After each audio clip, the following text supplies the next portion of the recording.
السلام عليكم وعليكم السلام ورحمة الله وبركاته. اقسم بالله وحشني، والله العظيم وحشني. واحب اقول لكل الفانز وكل اللي على اليوتيوب واللي على الفيس واللي على الانستجرام، والله العظيم ثلاثة انا متأسف لأي غلط طلع مني، لأي شتيمة طلعت مني في الأيام اللي فاتت. بتكلم بجد، ما بهزرش. أنا آسف بجد. وأتمنى لكل إنسان وأتمنى لكل واحد شايفني وسمعني الآن الخير والتوفيق والنجاح. وتابعونا. واحب اتكلم كلمة قبل ما اطلع بس على الموضوع اللي انا جاي اتكلم فيه النهارده.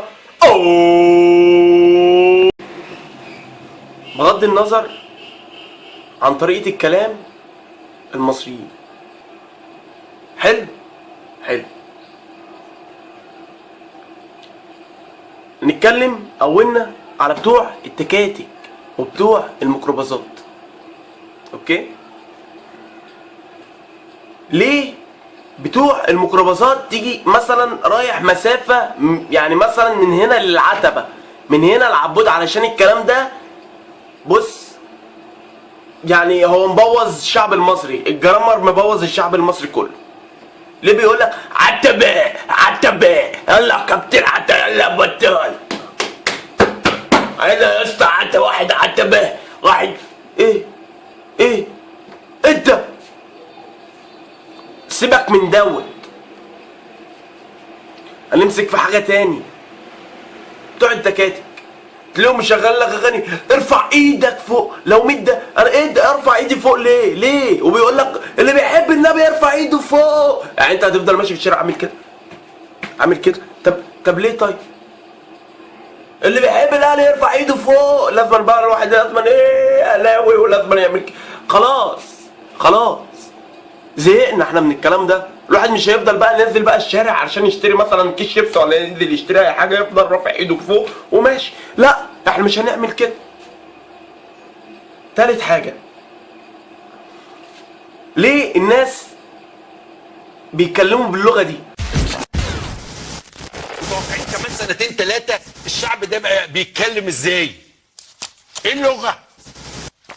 ليه الناس عامله كده؟ وليه بيعملوا كده؟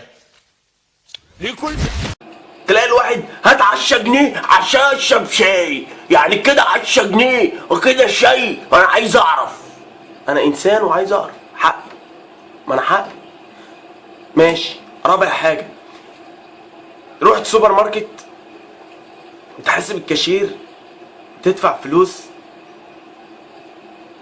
ليه الواحد بقى لغته كده؟ يعني ليه الواحد بقول لك يا كابتن؟ لا، طب ليه احنا بنعامل الناس المحترمه وحش، وليه احنا بنيجي على الناس الوحشه وبنعاملها حلو؟ يعني مثلا اقل حاجه تروح انت مثلا لواحد بتاع بلاي ستيشن، هو بتوع البلاي ستيشن مش صلى عليه وسلم يعني، انت هتلاقي على ناس عربجيه ودول بيجيبوا العربجيات علشان يقعدوا يمسكوا الفلوس، فتيجي انت تحاسبه يروح عامل ازاي؟ انت عليك يا كابتن 4 ايام.